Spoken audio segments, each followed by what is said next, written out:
तो बच्चों चलो प्रश्न को पढ़ते हैं। वाहित जल पुनः चक्रण के लिए शुद्ध किया जा सकता है क्रिया द्वारा। विकल्प नंबर ए में दिया है जलीय पादप की, विकल्प नंबर बी में लिखा है सूक्ष्म जीवों की, विकल्प नंबर सी में लिखा है पेनिसिलिन की और विकल्प डी नंबर पे लिखा है मछली की। इन चारों विकल्पों में से बताना है कि वाहित जल पुनः चक्रण के लिए शुद्ध किया जा सकता है क्रिया द्वारा। तो हम यहाँ पढ़ेंगे मुख्य अवधारणा।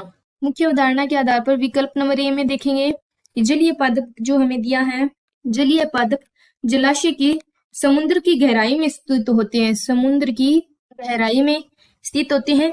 शैवाल चमड़े के चीजें बनाने के काम आते हैं। जो इनमें शैवाल होंगे उनसे चमड़े की चीजें बनाने में काम आएगा और ध्वनि प्रदूषण के यंत्र बनाने में भी काम आता है।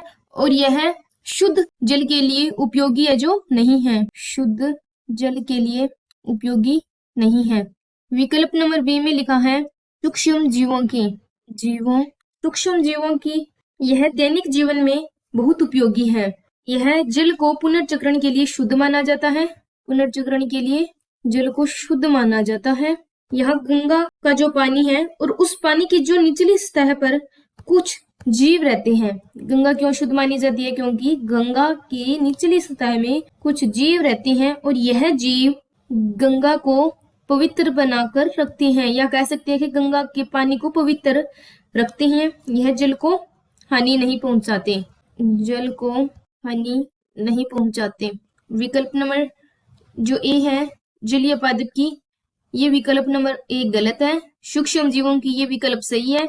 विकल्प नंबर सी में दिया है पेनिसिलिन, पेनिसिलिन यह एंटीबायोटिक है, एंटीबायोटिक है जो कि मनुष्य के शरीर में हानिकारक जीवाणु को मारने का कार्य करती है। मनुष्य के शरीर में हानिकारक जीवाणु को मारने का कार्य करती है।